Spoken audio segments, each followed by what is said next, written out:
Well, good morning, Santa Barbara Sangha and nationwide Sangha on the East Coast with Yoji and Kenko and Bill and Yosui and Joel, Pamela, Elisa, Tova, Susan, everyone, Tim in the Midwest. This morning, I would want to speak on the fundamental of Soto Zen practice, Samatha, as well as on grounding. And start with a gemstone from the record of Tongshan from Bill Powell. This is number 61. After Qin Shan had been doing sitting meditation together with Yen Tao and Xu Fang, the master brought them tea. However, Qin Shan had closed his eyes. The master asked, "Where did you go?" Qin Shan replied, "I entered Samadhi." "Samadhi has no entrance. Where did you enter from?" asked the master. Samadhi has no entrance. Where did you enter from? We think these things are so far away, or we enter or get them, achieve them, including Anuttara Samyak Sambodhi, the great perfect enlightenment.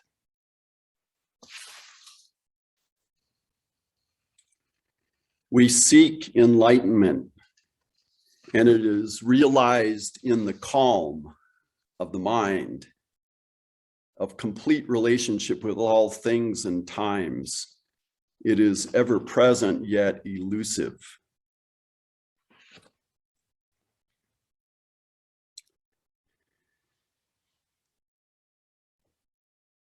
We contain all elements for our enlightenment. Just as getting moisture to our lips is, when our lips are dry, we can bring moisture to our lips. When we are calm, we can realize our enlightenment. It is that close. And yet, as soon as our preferences and predilections and resistances arise, mountains and rivers, Mercedes, and Perrier separate us from this direct experience. I know a couple young musicians who took a trip recently and to the Southwest and visited a Navajo reservation and shared some music and played some of their music, heard some of their music for youngsters and who are suicidal. And there's just prolific difficulties with alcohol and meth, and a complete loss of connection with their creator, with the creator and the Mother Earth. And one of these musicians was in a park praying on the ground. And a young boy came up and asked one of these other musicians, "What's this guy doing?" "Well, he's praying." And he said, "Well, can I do that?" He said, "Well, yeah." So he went down on the ground, and a couple other young men came up and wondered, "What are you guys doing here?" "Oh, we're praying." And they joined in.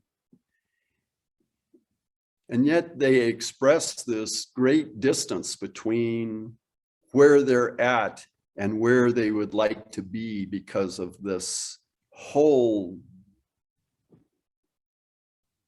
desirous realm that consumes them. And yet in touching the ground, they made connection again with their creator.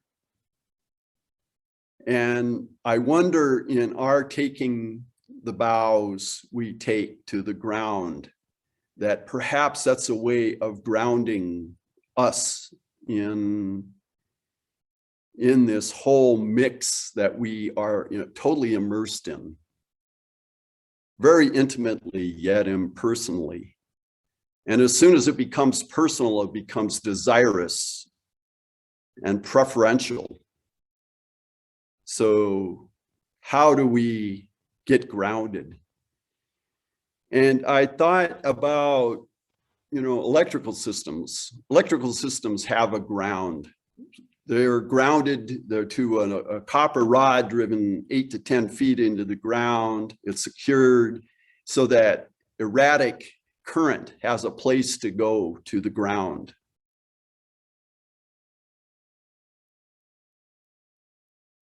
Disastrous current has a place to go to the ground.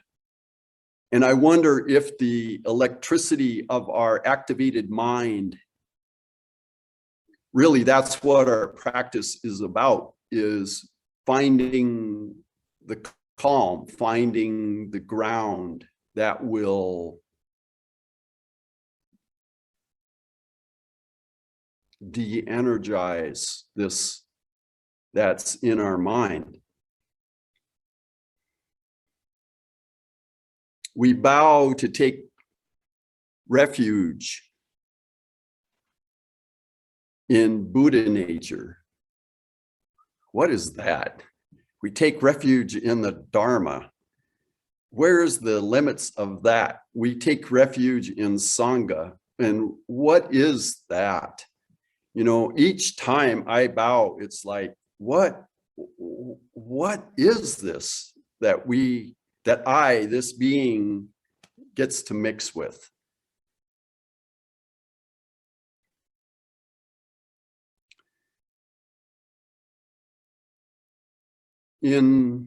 There are basically considered two paths to enlightenment through Samatha and Vipassana. And the Sotos Zen uses Samatha, or calming, tranquility, as our basis. And it takes time for the mind to settle down. And it doesn't settle down when you try to force it to settle down. It settles down when you provide a place and space for it to wind down. And it takes time. But at some point in this practice of letting the mind settle down, we actually taste the calm. We're with the calm. We experience the calm. It's not attained. It is experienced, and it is realized in that it's always available. It's just mountains and rivers and Mercedes and Perrier separate us sometimes.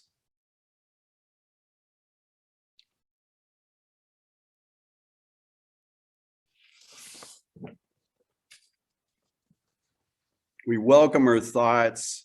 We learn to welcome what comes up in our day with curiosity.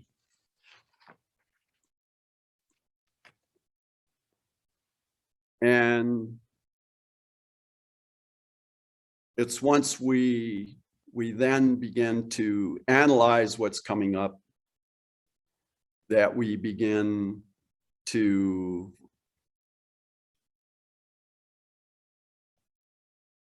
fall into our desires and vacillations.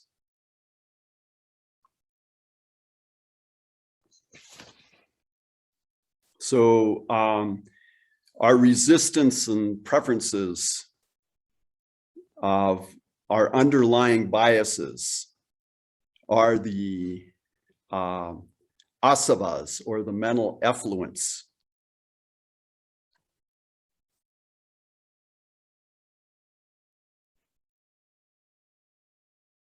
These underlying biases are the karmic blockages that prevent us from merging with this calm. And so it's important to, I guess, part of this process of meeting our mind is actually being able to see our preferences, see our predilections, see our desires, and be able to, with our mind, decide what we're going to do with it.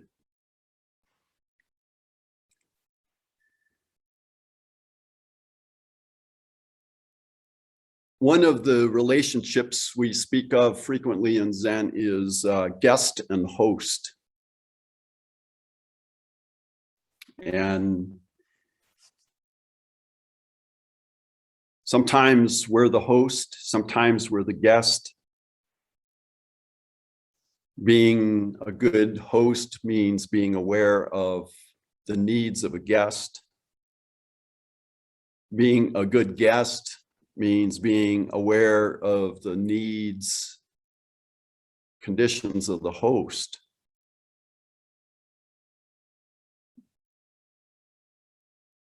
And fundamentally, where are we in this mix? Are we guest? Are we host? And perhaps we are just a guest. Fundamentally, we are just a guest. And yet, as guest, we host the host. And as we embark on what's next, if we cling to being the host, we actually become blind to what the needs present really are. So I want to bring forth another pearl from the record of Tung Shan, and it's number 62. The master went up to the Dharma hall and said, "Cut down the host, but don't fall into secondary views." And monk Tung emerged from the assembly and said, "You should know that there is one man unaccompanied by a companion." And the master said, "There is nothing more, that is nothing more than a secondary view." And then Tung, the monk, flipped over his zafu. So I wonder if Tung Shan's saying here, he says, cut down the host. That fundamentally we are a guest in this existence. And a guest imbued with many, imbibed or beholden of so many different things: the clothes we wear, the classes we have, the skin we get, the air we get to breathe. We're a guest in this mix. And perhaps when we bow down and connect to the ground and feel the ground, what it feels, that we actually can merge and quiet this maelstrom of views that we carry so often.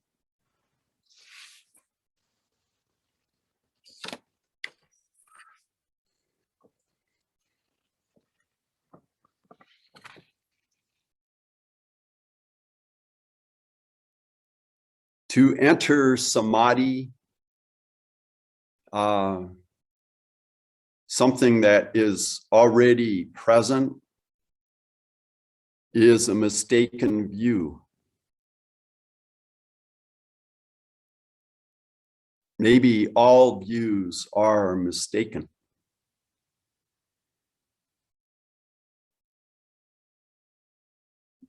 Fundamentally, we just come back to this practice to sit and to eventually find the mind calm down to a place where we are immersed in the calm that is ever present and available to each being.